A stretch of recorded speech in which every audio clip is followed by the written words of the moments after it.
Boa tarde. Espero que todos estejam bem. É uma alegria estar com vocês. Sei que muitos vieram de longe. Agradeço por estarem aqui. É sempre encorajador ver a fome de vocês pela palavra de Deus. E por isso estou grato pela oportunidade de pregar. Grato pela G3, pela conferência. É uma conferência necessária, porque a Fogo Estranho foi há 11 anos atrás.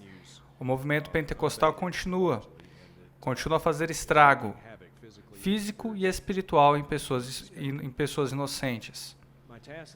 A minha tarefa essa tarde é dar uma visão geral do cessacionismo, no que se refere ao dom de cura, e as razões pelas quais esse dom cessou.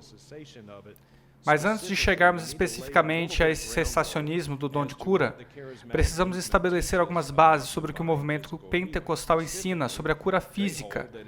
Especialmente, eles sustentam que é sempre vontade de Deus que sejamos curados fisicamente. Benny Hinn diz que promete curar todos, tudo e qualquer coisa em todos os lugares e em todo lugar. E isso significa que nem mesmo uma dor de cabeça, um problema de sinusite ou uma dor de dente passa desapercebido, nada. Nenhuma doença. Deus cura todas as suas doenças, diz Bill Johnson da Bethel Church. Recuso-me a criar uma teologia que permita a doença. Então parte da premissa de que é sempre vontade de Deus ser curado, e uma pessoa ora por essa cura todos os dias, semanas, meses, anos, algumas pessoas décadas, mas a cura não vem. Então a pergunta é de quem é a culpa? E por definição não pode ser culpa de Deus. Portanto, a única outra pessoa a quem se deve culpar é aquela que está doente. Olha o que diz Kenneth Copeland. Ah, por que Deus não me cura? Poderia ser que Ele me cure.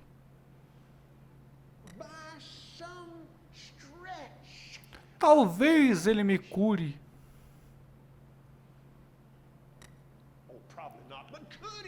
Ah, talvez Ele queira me curar. A culpa é sua, não de Deus.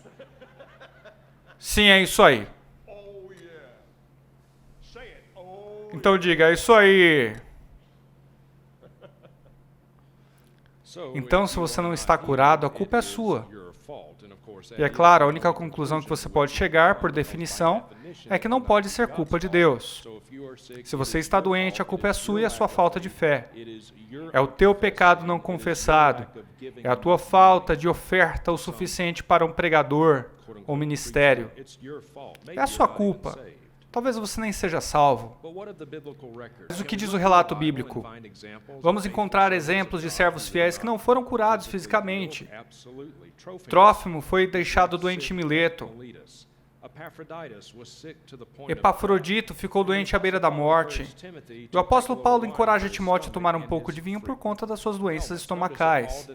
Paulo não escreve a Timóteo dizendo: Timóteo, vá a um curandeiro e certifique-se de semear uma semente no ministério dele para que ele possa te dar a cura. Ele diz: toma um pouco de vinho por conta do seu estômago e das suas doenças. E Jó, homem do Antigo Testamento, Jó sofreu terrivelmente. Tudo que ele tinha foi destruído, seus bens, a sua família, tudo. E ainda assim Jó era um homem íntegro e justo que caminhava com Deus.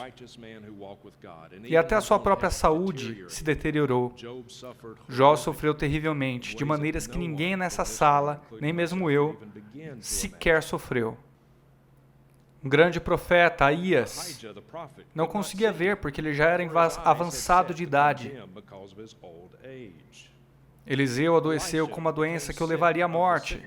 O grande profeta Eliseu, com uma porção dupla de unção dupla de Elias, e ainda assim morreu de uma doença.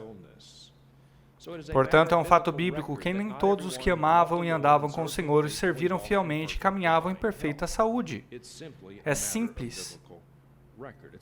Nem sequer é passível de debate. Vamos responder a essa pergunta. Deus alguma vez causa doença ou dor? Não, nunca. Deus não faz isso. Não, de jeito nenhum. Os pregadores da prosperidade dizem que não, a menos que você considere aquela em que Deus deslocou a coxa de Jacó. Naquela vez em que Deus deu lepra a Moisés, claro, foi temporário, mas mesmo assim, Deus deu lepra a ele. É claro, e aquela outra vez que deu lepra a Miriam, e aquela vez que ele prometeu a Eva que se multiplicaria a sua dor. Bom, tem algumas vezes, né? Quando ele colocou doença nos egípcios, uma das 10 pragas. Acho que a menos que você conte aquela vez e aquela outra que deixou gente doente no Novo Testamento porque estava participando da ceia de maneira indigna. Bem, tem dezenas de vezes, centenas de milhares de pessoas que Deus matou no Antigo Testamento e mata pessoas no Novo. Herodes foi comido de bicho. E claro, no capítulo 5 de Atos, Ananias e Safira, que Deus matou. Todas essas vezes, olha só. Não desconsidere isso. Verso 11, o Senhor diz a Moisés, quem fez a boca do homem, ou quem o torna mudo, ou surdo, ou vidente, ou cego, não sou eu, o Senhor? Amigos, é Deus falando. Deuteronômio 32. Pastor Tom Pennington cita isso. Deus fala, vede agora que eu sou Ele, não há outro Deus além de mim. Sou eu quem dá morte e vida, eu feri, sou eu quem cura, e não há ninguém que possa se livrar da minha mão. O próprio apóstolo Paulo em Gálatas, capítulo 4, falando de si mesmo, diz: vocês sabem que foi por muita doença e fraqueza na carne que eu lhes anunciei o Evangelho pela primeira vez. E foi uma aprovação para vocês a minha condição física. E vocês não me desprezaram nem me rejeitaram, mas me receberam como um anjo de Deus, como o próprio Cristo. Amigos, não é uma questão de opinião, mas é simples. Nem sequer é discutível. Deus faz as pessoas adoecerem. Sim, Ele faz, é um fato bíblico. Que nem todos os que amavam o Senhor e o serviram fielmente caminhavam em perfeita saúde. É um fato bíblico. A expiação, a obra de Jesus na cruz, proporciona a cura física? É claro que os pregadores da prosperidade dizem que sim. Andrew Womack, olha. De qualquer forma, muito que poderíamos abordar. Estamos apenas abordando algumas coisas rapidamente, eu mencionei isso ontem, mas vocês precisam estar absolutamente convencidos de que a cura não é opcional, é parte da expiação de Jesus. Ele não quer que vocês fiquem doentes, Ele não quer que vocês saiam e pequem também. Essa é uma afirmação forte, eu sei que vocês não estão preparados? Eu não tenho controle de estar doente ou não. Bem, é por isso que você está doente. Você não entende isso. A cura é garantida a você pela cruz de Cristo.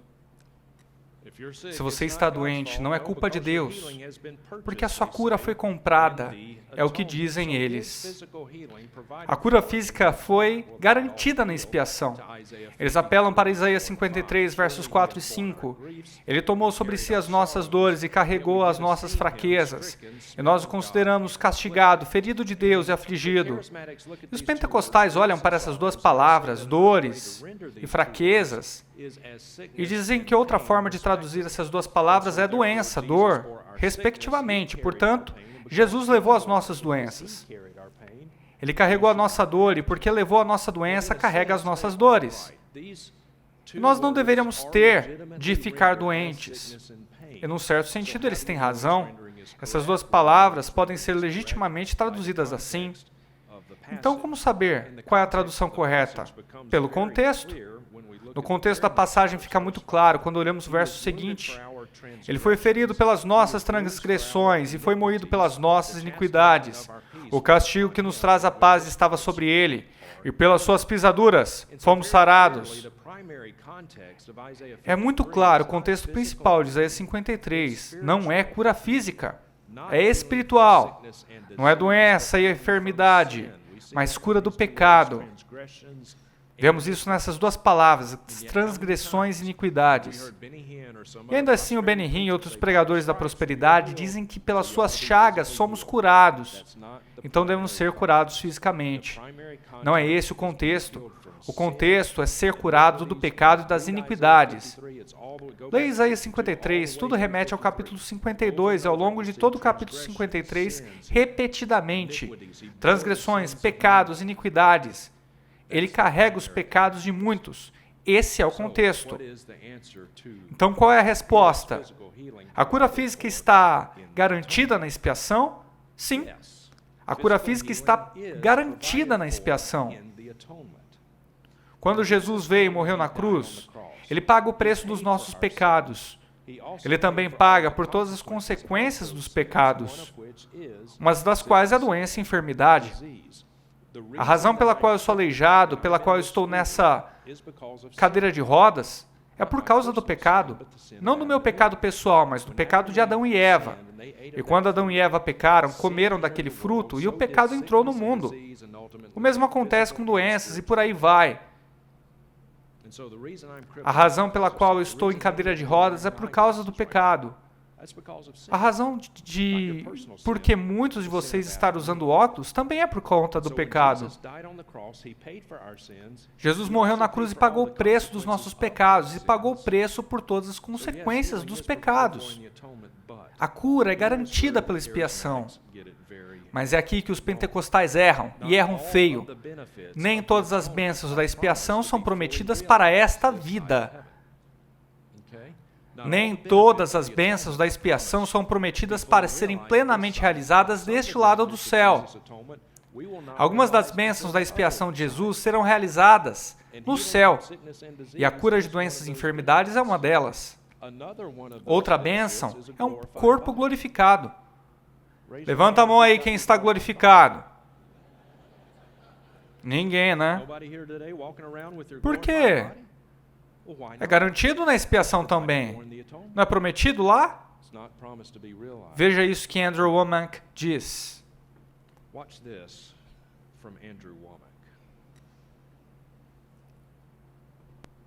E então eu realmente acredito que em um nível pessoal eu não tenho medo algum de estender a mão e tocar em qualquer pessoa que esteja doente ou com algum problema.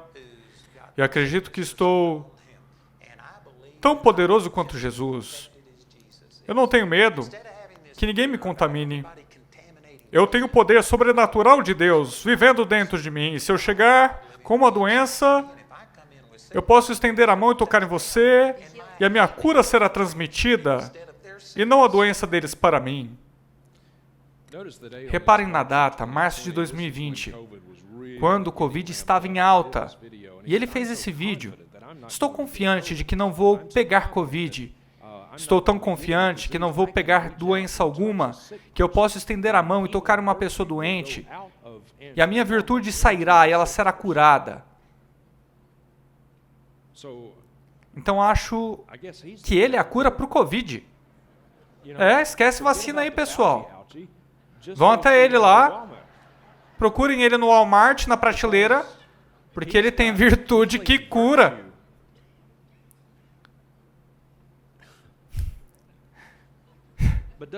Isso não te lembra outra história do Novo Testamento? Quando a mulher com problema de sangramento tocou na barra da roupa de Jesus e disse... E Jesus diz, quem me tocou? Pois sinto que de mim saiu poder. Eles estão se equiparando a Jesus, pessoal. O ensinamento deles sobre cura é um dos frutos horríveis que vem da doutrina que eles seguem. A doutrina dos pequenos deuses. E não temos tempo para falar dessa doutrina, mas eles ensinam que se você é cristão, você é um deusinho, e portanto você não fica doente. Cura física, prosperidade, tudo isso são apenas alguns dos frutos horríveis de uma árvore teológica podre. Quando nós morrermos, iremos para o céu. E todos os que estão em Cristo deixarão para trás as suas doenças e enfermidades. Não haverá mais artrite, doença alguma. Por quê? Porque a nossa cura foi garantida, comprada e paga com o sangue. a morte e a ressurreição corporal do Senhor Jesus. Mas, irmãos, um dia desses, eu acredito sinceramente, quando morrermos e formos para o céu, a gente não vai nem pensar sobre as nossas doenças. Porque quando a gente for de verdade cristão, perfeito, quando a gente pensa no céu e a gente vê isso, eu não fico mais pensando na doença. Porque quando a gente se converte, a gente pensa só em uma coisa, quando a gente pensa no céu. A gente não pensa em ficar livre das doenças. O que a gente pensa é em estar livre do pecado.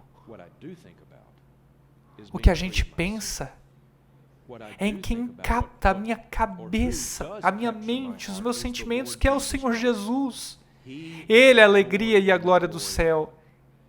É Ele que faz o céu ser o céu. Mas Andrew Wommack, olha só. Há tantas coisas importantes e vamos falar sobre elas. Mas eu te encorajo a se aprofundar. Temos uma série intitulada Universidade da Cura, que a Carrie organizou, eu tive a ideia, mas ela organizou. E quando cobramos por isso, quanto que a gente cobra? Só $500 por ano. Vamos pausar aqui. $500 por ano para aprender a ser curado das suas dores e sofrimentos. E por $500 você também pode aprender a ser um pregador da fé por $500. Um preço muito baixo, só 500. Por $99, mas temos uma promoção especial agora em que você ganha muitas coisas e brindes. Isso é outra história, só custa $99.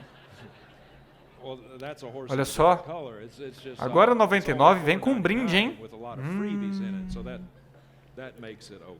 Ah, tudo bem. Atos capítulo 8. Simão vê que o Espírito é concedido pela imposição das mãos dos apóstolos e oferece-lhes dinheiro, dizendo, deem-me também a mim esse poder, para que todos aqueles sobre quem eu impuser as mãos recebam o Espírito. Mas Pedro diz, vá embora com seu dinheiro, porque você pensa que pode comprar dinheiro com dinheiro dom de Deus. Uma das coisas que é comum nesse movimento é que são falsos mestres gananciosos, que exploram as pessoas com as suas palavras falsas. Exploram-nas pelo dinheiro. O Kenneth Copeland, um dos pregadores da prosperidade, ele paga e compra jato particular, tudo isso. Ele faz isso explorando gente pobre e doente, dizendo que por tantos dólares, nesse caso 99, eles podem aprender a ser curados. Muitos desses pregadores pentecostais, de ministérios grandes, dão aulas sobre como se tornar um profeta e como se tornar um apóstolo. Custa 2, 3 ou até 4 vezes mais que $5.000. Mas você pode se tornar um apóstolo por alguns milhares de dólares. Eles te oferecem até um desconto se você for um casal. Pois é. Se você e o seu cônjuge quiserem se tornar apóstolos, vocês recebem um desconto.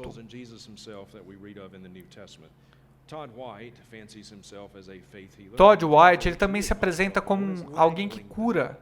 Ele alonga as pernas das pessoas, ele aborda pessoas na rua e faz com que elas se sentem.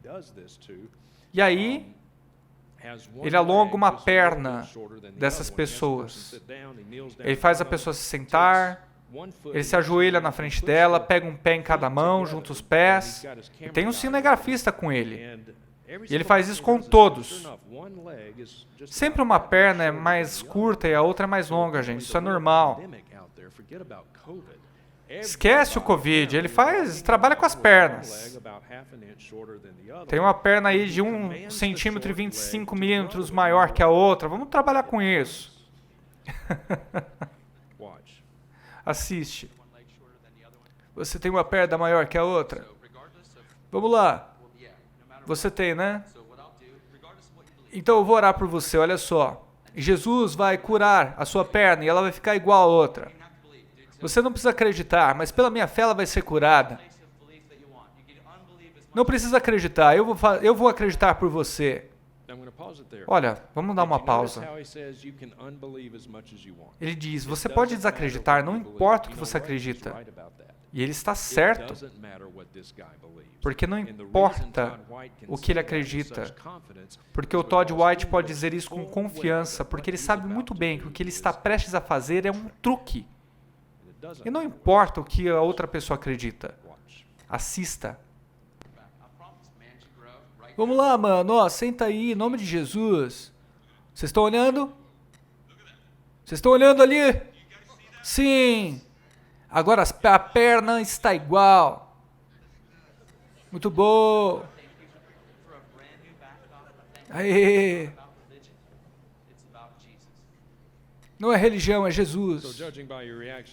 Julgar pela sua reação, vocês já entenderam, não é? Agora elas estão iguais. Acho que Deus exagerou um pouco. E a perna que antes era curta demais, agora é longa demais. Agora o Todd vai ter que remanejar e colocar de volta para ficar do mesmo tamanho. Espero que Deus não continue exagerando com esse tipo de coisa, né? Já pensou? Vamos ser honestos, pessoal. Antes e depois, a perna realmente parece crescer, não é? Não tanto assim. Eu vou mostrar de novo como ele faz isso. Vamos ver esse vídeo acelerado várias vezes. É aqui que podemos ver o que realmente acontece. A perna da direita deveria ser a mais curta. E esta é a perna que deveria crescer milagrosamente, mas ela não cresce. Olha para a perna que não cresce. É aí que está toda a ação. É aí que está o truque. Todd, ele gira ou desloca o pé da perna longa para que os calcanhares fiquem alinhados. E é assim que os charlatões fazem isso, pessoal, por décadas. Só que o Todd White popularizou isso com o YouTube. Isso é um truque de mágica.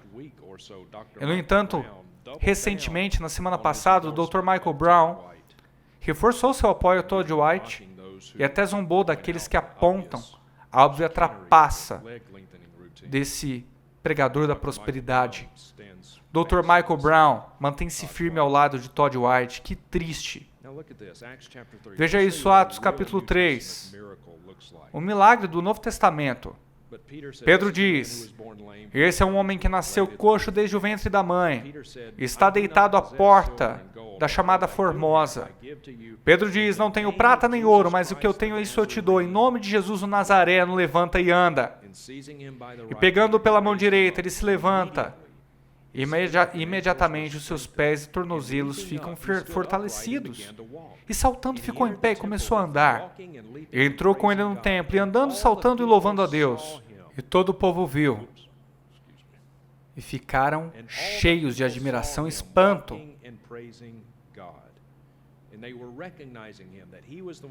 Eles o reconheceram como aquele que estava sentado à porta. E então se maravilharam pelo que aconteceu com ele. Esse é um verdadeiro milagre inegável, não como desses charlatões.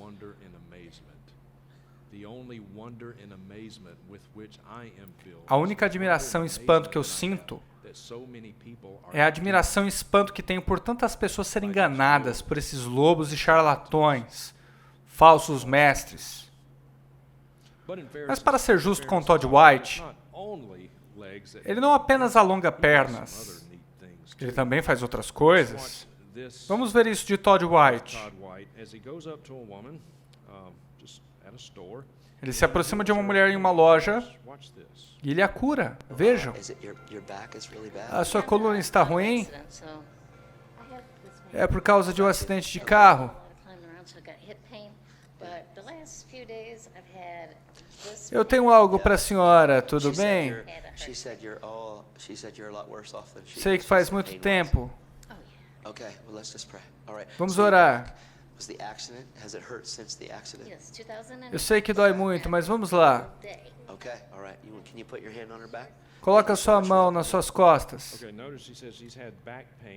Você viu que ela tem dor nas costas desde 2008, todos os dias. Ela não está fingindo. Vou colocar a mão nela nas costas e colocar. Então, Senhor, eu te agradeço por ela acreditar em Ti, Senhor. Obrigado. Nós te agradecemos. Espírito de enfermidade, nós te ordenamos. Liberta em nome de Jesus. Agora, sai dor nas costas, seja curada, toda dor. Agora, no nome de Jesus. Veja, ainda tem dor nas costas?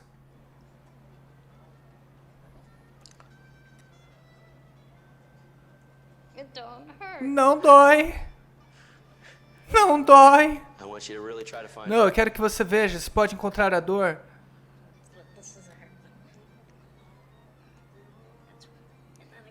Não dói. Não, não. Não dói. Ela diz que não dói. Não dói, ela diz. E eu sei que ela não está fingindo. Então, o que está acontecendo aqui, pessoal? Essas são curas psicossomáticas. Essa senhora não foi curada de nada. Quando você está em um ambiente em que percebe alguém como um homem, uma mulher de Deus, e Deus falando através dele, e você acredita que ele tem o poder de cura, e o homem de Deus se aproxima e coloca as mãos sobre você, tem uma forte pressão e uma dinâmica de grupo em ação. E isso faz com que as pessoas pensem que se sentem melhor. Mas, na verdade, elas se sentem melhor por um tempo, até depois da euforia passar. E o outro dia chega e os sintomas reaparecem. Assista esse vídeo também, ele é mais longo. Mas é um documentário feito há cerca de 15 anos atrás por um homem chamado Darren Brown, britânico. E ele é ateu. E ele desmascara muitas dessas coisas, como médiums, curandeiros. Então ele faz uma experiência. Ele faz algumas audições e escolhe um homem num grupo chamado Nathan. Ele não é cristão. Ele é instrutor de mergulho, mas não é cristão. Não professa ser cristão em nenhum nível. Ele tem alguma ligação com o cristianismo? Não, mas Darren Brown quer ver se consegue pegar um ateu e treiná-lo com linguagens e técnicas dos curandeiros modernos para ver se ele consegue os mesmos resultados que os curandeiros com 100% de sucesso. E o homem nem sequer é cristão, hein? Ele professa-se ateu e tem os mesmos resultados de Todd White. Os pagãos fazem a mesma coisa. Não são milagres neotestamentários. Vou ver alguns memes, tá bom? Olha a comparação. Olha só. Olha os memes. Os milagres da Bíblia e o do movimento Palavra da Fé. Parece igual, mas não é. Um é o R2D2, o outro é uma lixeira.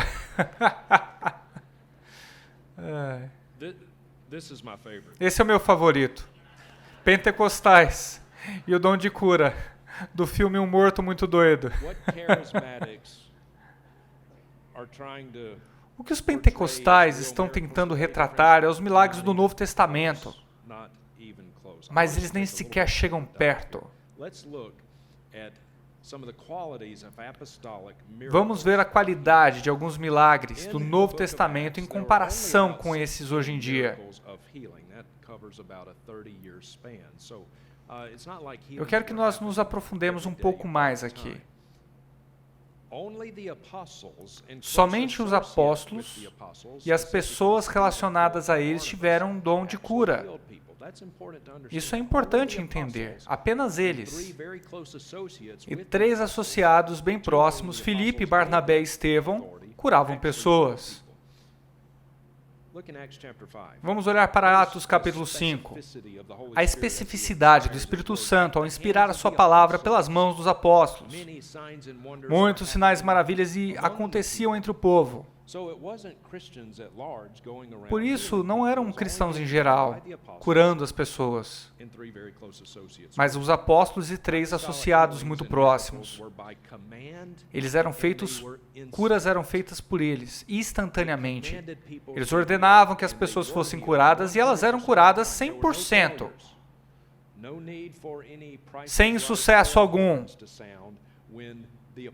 O fracasso se torna evidente quando os apóstolos se aproximam de alguém e ordenam que a pessoa é curada, e ela é curada 100% das vezes e instantaneamente.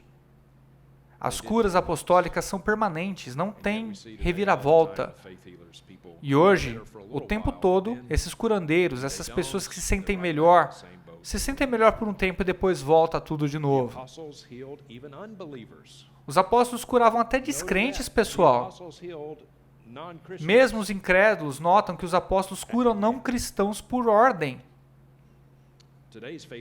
Os curandeiros de fé de hoje afirmam ser capazes de fazer a mesma coisa, de ordenar que alguém seja curado. Veja esse vídeo. Essa passagem é tão profunda porque ela é muito simples. Vá curar os doentes. É engraçado para mim, ele não diz para orar pelos clientes. Ele não diz, ore, ele diz, cure. Ele diz, cure os doentes. Vocês receberão a cura. Se vocês receberem, curem os doentes. Não. Ele sabe que vocês vão poder curar e ressuscitar os mortos, expulsar demônios, purificar leprosos, curar doentes, de toda sorte. Expulsem demônios. De graça recebeste, de graça dai. E ele diz, curai os doentes, curai os doentes, curai os doentes. E assim vai. Ressuscitai os mortos. Limpai os leprosos. Ele não diz ore, ele diz cure. Jesus não diz para orar, ele diz para curar. Limpe os leprosos, curem os doentes, ressuscitem os mortos, expulsem demônios. De graça recebeste, de graça dai. E é isso que ele fala para a gente fazer. O cristão comum diz, não, a gente não pode, não temos nada. Mas sabemos que em Cristo podemos fazer tudo.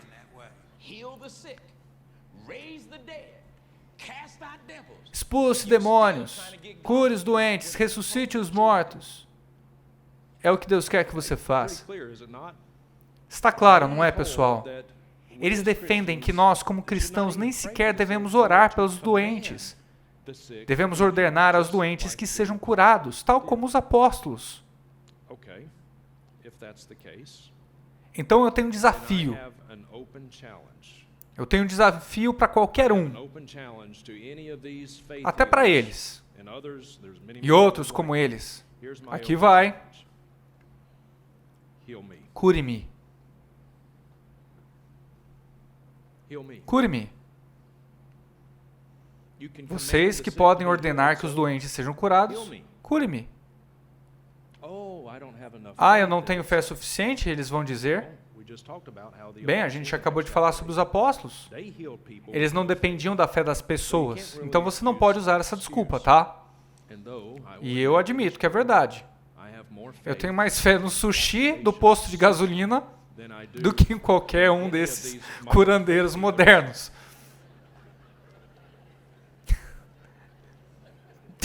Eu admito que é verdade. Eu tenho fé em Deus, com certeza, inabalável. Eu tenho fé em Cristo, completa, total, inabalável. Eu sei que Ele pode me curar. Ele criou o universo com a sua palavra. Ele não apenas criou com a sua palavra, mas também sustenta ativamente toda a criação com a palavra do seu poder. E Ele pode me curar da paralisia cerebral, sem nenhuma gota de suor cair do seu rosto. Tenho certeza disso. Ainda assim, fica o desafio. Cure-me, se você puder. Vocês, pregadores da prosperidade, curandeiros, assistindo isso, cure-me imediatamente. Você vai calar a boca dos críticos. Essa é a sua oportunidade. Vai lá.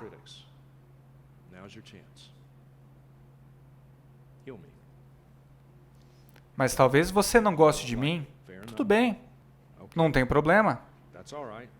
Vai para o Hospital do Câncer de Barretos. Vai lá. Você não quiser me curar, tudo bem. Vai lá curar as crianças do Hospital de Barretos. Você pode ordenar a cura. Eu não estou colocando palavras na sua boca. Você disse que pode fazer, então vai lá. Cura as crianças do Hospital de Barretos. Tem vários tipos de câncer lá. Vai lá. Tem vários nos hospitais no Brasil inteiro. Do sul ao nordeste. Do Iapoque ao Chuí. Vai lá. Tem um monte de criança morrendo de câncer. Eles não vão.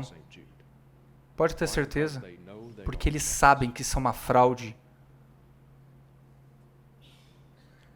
Além disso, as curas apostólicas desaparecem à medida que avançamos cronologicamente pelo Novo Testamento. O apóstolo Paulo só menciona o dom de cura na primeira carta aos Coríntios. Em nenhuma das suas epístolas posteriores ele fala nada sobre isso. Nem Gálatas, Efésios, Filipenses, Colossenses, Tessalonicenses, em nenhum lugar. Apenas na primeira carta aos Coríntios. O apóstolo Pedro também não diz nada sobre isso. Nas suas epístolas 1ª e 2ª, o apóstolo João não diz nada sobre isso. Nas suas epístolas 1ª, 2ª e 3ª, João, e mesmo nas instruções de Jesus às 7 igrejas do Apocalipse, não tem nenhuma menção sobre dom de cura, nem milagres apostólicos. Parece que isso desvaneceu à medida que a gente avança cronologicamente pelo Novo Testamento. Os últimos milagres de cura ocorrem na ilha de Malta por volta do ano 58 e 59 depois de Cristo. E depois desaparecem. As curas apostólicas identificam os verdadeiros apóstolos. Então tem um propósito na cura, que é autenticar o ministério apostólico. Segunda carta aos Coríntios 12:12. Os sinais de um verdadeiro apóstolo são realizados entre vós, com toda a perseverança, sinais, maravilhas e milagres. É isso que autentica os verdadeiros apóstolos e a sua unção. Em primeiro lugar, um apóstolo tem de ser nomeado diretamente por Jesus. Tem de ser uma testemunha ocular do Senhor Jesus ressurreto. E tem de ter a capacidade de realizar sinais e maravilhas, curar doentes, expulsar demônios e, ocasionalmente, ressuscitar os mortos. É isso que autentica o verdadeiro apóstolo. E não tem mais apóstolos hoje. As curas de Jesus testificam a sua autoridade messiânica e a sua divindade. Olhem comigo em Mateus capítulo 9, versos 5 e 6. Jesus diz: o que é mais fácil? Dizer os teus pecados estão perdoados ou dizer levanta e anda? Mas para que saibais que o Filho do Homem tem autoridade na terra para fazer o quê? Perdoar pecados. Então diz ao paralítico: levanta-te, pega a tua cama e vai para casa. E ele levantou e foi.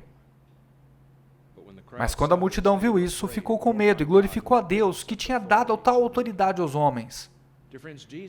Jesus nunca curou ninguém com o único propósito de que essa pessoa tivesse uma vida melhor e confortável. Sempre que Jesus cura alguém, ele faz com o objetivo mais amplo de afirmar quem é e o seu propósito principal, que é mostrar que é o Messias prometido que tem autoridade para perdoar pecados, afirmando assim a sua divindade. Ele não cura apenas para que aquela pessoa fique mais confortável. Além disso, as curas do Novo Testamento são inegáveis. Inegáveis, pessoal. Veja comigo em Atos, capítulo 4, verso 13. Este é o homem que nasceu coxo desde o ventre de sua mãe, que Pedro e João curaram em Atos, capítulo 3. Observem a confiança de Pedro e João e compreendam que eles são homens sem instrução e comuns. E eles ficam maravilhados e começam a reconhecê-lo como tendo estado com Jesus. E vendo o homem que havia sido curado em pé com eles, eles não têm nada a dizer contra. Ficam sem palavras. Mas quando recebem a ordem de sair do sinédrio, começam a dizer entre si o que é que a gente faz com esses homens, porque é evidente que todos que habitam em Jerusalém, que esse é um sinal notável, que aconteceu no meio deles e não podemos negá-lo. Eu posso negar o dia inteiro que Todd White alonga as pernas só de fachada e faz desaparecer só dores psicossomáticas. Posso fazer isso o dia inteiro, dizendo que ele é mentiroso, que não faz sinais e maravilhas, coisa nenhuma. Ele é uma piada. Verso 17. Mas para que isso não se espalhe mais entre o povo, vamos avisá-los a não falarem mais a ninguém neste nome. Os líderes judeus estão tentando abafar o caso. E não é interessante que os pentecostais hoje passem tanto tempo e energia tentando nos convencer de que milagres reais acontecem hoje? E quando você olha para o Novo Testamento, a gente vê o oposto. Mesmo os oponentes do Evangelho não podem negar que os sinais e maravilhas são verdadeiros e que acontecem. Eles estão tentando abafar o caso. É exatamente o oposto do que temos hoje. E quando alguns deles se convertiam, eles ordenam que não se fale nem ensine em nome de Jesus. Mas Pedro e João respondem e dizem: julgai-vos se é justo diante de Deus, ouvir-vos antes que a Deus, pois não podemos deixar de falar do que temos visto e ouvido. E tendo-os ameaçado ainda mais, soltaram-nos, não tendo encontrado fundamento para os punir, por causa do povo, porque todos glorificavam a Deus. Todos glorificavam a Deus. Os verdadeiros milagres do Novo Testamento eram inegáveis. O próprio fato de que ainda hoje tem um debate acerca dos dons miraculosos, se eles estão ou não em operação, isso é uma evidência de que eles não estão. Porque se eles estivessem em operação, não teria debate nenhum. Nem sequer teria debate. Cada um de nós teria que reconhecer que sim, sinais e maravilhas são reais e estão acontecendo. Nós só teríamos que reconhecer. E o mundo também. Isso é completamente oposto do que nós vemos no Novo Testamento. São realidades opostas. Bom, Nathan, um descrente, e Darren Brown, também descrente, eles tiveram honestidade intelectual e integridade de contar às pessoas a verdade. As pessoas comuns têm mais integridade que Todd White, Andrew Womack, Benny Hinn, Kenneth Copeland e assim por diante, do que esses falsos. Eles contam a verdade. É sempre a vontade de Deus sermos curados? Não, não é. Quando Deus não cura, Ele me ouve. Ele pode fazer, mas é a sua vontade soberana que pessoas hoje não sejam curadas. Eu não acho que é comum. Eu viajei e preguei em cerca de 36 países diferentes. Muitos deles mais de uma vez. Estive em todo o mundo e ouvi poucos testemunhos de curas físicas divinas verdadeiras, das quais são críveis, para as quais não tem absolutamente nenhuma explicação médica. Então Deus faz, mas não é comum, de jeito nenhum. Mas quando Deus não traz a cura, Ele dá algo melhor, a sua graça, e ela se aperfeiçoa em nossa fraqueza.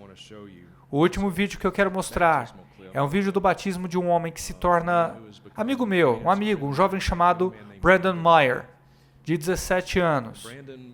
É aluno do último ano do ensino médio, atleta.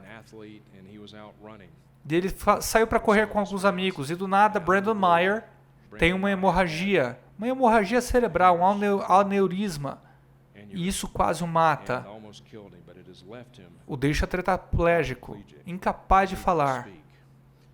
Brandon não era crente quando teve a hemorragia cerebral. Ele estava perdido. Mas alguns anos depois, Deus realmente salva Brandon. Vejam o testemunho dele.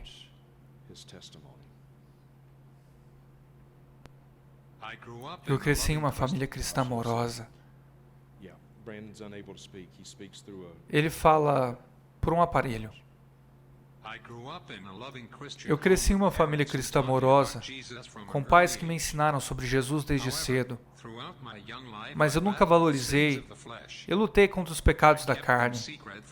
Mantive os meus pecados em segredo por muitos anos. Eu conheci os versos, conhecia Jesus, conhecia Mateus 5, 27 a 28. Não cometa adultério. Mas eu vos digo que qualquer que olhar para uma mulher com intenção impura já comete adultério com ela em seu coração. Um dia, em 4 de novembro de 2008, a minha vida mudou.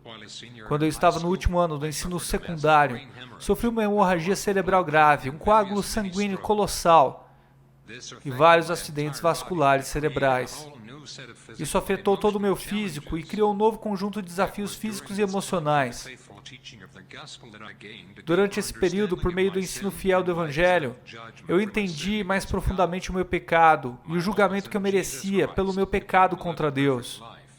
A minha esperança agora está em Jesus, que veio, viveu uma vida perfeita, morreu na cruz e levou o meu julgamento sobre si mesmo. Pois sei que Jesus teve compaixão da minha vida e que Ele me salvou apenas para a sua própria glória, para que eu fosse um troféu da sua graça. Pois está escrito em Efésios 2:7, para que seja, nas eras vindouras, possa mostrar as riquezas infinitas da sua graça e bondade para conosco em Cristo Jesus. Deus afastou-me dos meus antigos desejos carnais. E agora, embora continue a lutar contra as minhas provações, sou a prova viva de que Deus redime os pecadores dos seus pecados. Quando tem circunstâncias aparentemente impossíveis, Deus dá-nos forças para continuar. Coloque sua esperança em Jesus.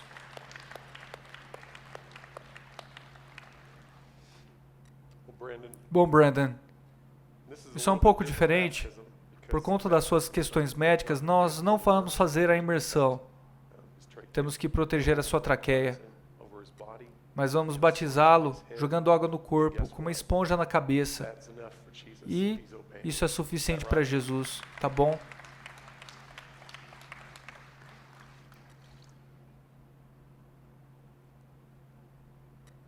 Brandon, irmão, com base na sua profissão de fé, eu agora te batizo, em nome do Pai, do Filho e do Espírito Santo, sepultado com Cristo no batismo e ressuscitado para uma nova vida. Amém? Concorda comigo? Amém. Vamos orar.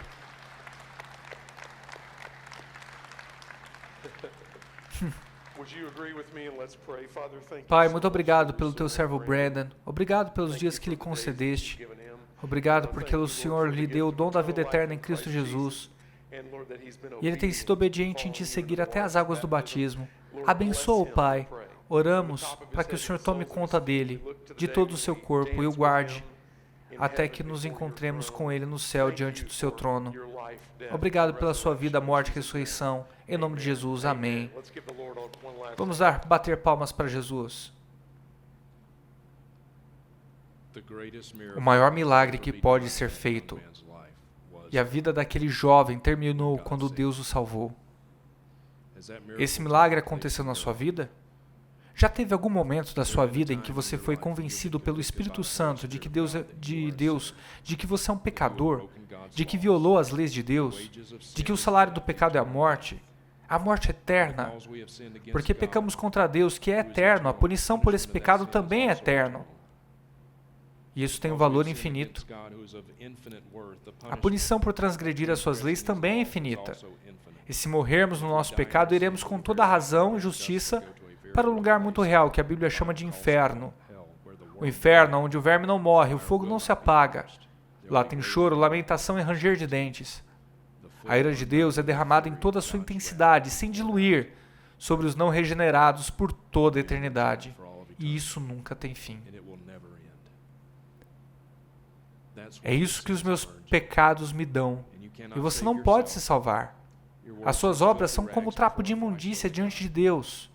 Deus, que é 3 vezes santo. Todos somos condenados e não temos justiça própria. Precisamos da justiça de alguém chamado Jesus Cristo. Jesus Cristo veio a essa terra e viveu uma vida perfeita para o perfeito prazer de Deus. Ele nunca violou nenhuma das leis do Pai. Ele é verdadeiramente homem, verdadeiramente Deus. E ele voluntariamente se entrega na cruz do Calvário. A sua vida não foi tirada, ele voluntariamente a dá.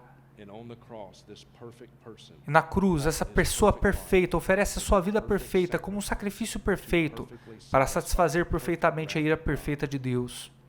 Ele morre na cruz e 3 dias depois ressuscita corporealmente dos mortos, provando ser quem disse que é. Deus em carne. E se você se arrepender do pecado, se afastar do pecado e colocar a sua confiança nele, no que ele realiza, ele te salva.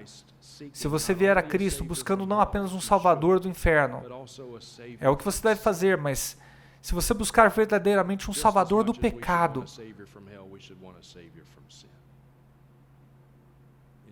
se você fizer assim, confessando o seu pecado diante dele, confiando nele, ele te salva. Jesus diz, quem vem a mim de maneira nenhuma lançarei fora, passará da morte para a vida em Jesus. Ele próprio será a tua recompensa por toda a eternidade no céu. Ele é a nossa recompensa. Essa é a boa nova do Evangelho. Vamos orar. Pai, te agradecemos pelo teu Evangelho, porque ele é o poder de Deus para a salvação de todo o que crê, primeiro do judeu e também do grego. Agradecemos por um dia, como crentes, ansiarmos por uma eternidade em que não tem doença nem dor, mas também ansiarmos por uma eternidade em que não tem pecado. Esperamos ansiosamente por uma eternidade com o próprio Jesus. Senhor, que os nossos corações se voltem para Ele, que o nosso afeto esteja nele, não nas coisas desse mundo, mas nele, e as coisas dessa terra se tornem estranhas e obscuras ao olharmos para a luz da glória e graça de Jesus. Pedimos isso em nome dele, no nome de sobre todo nome. Amém. These things in his name.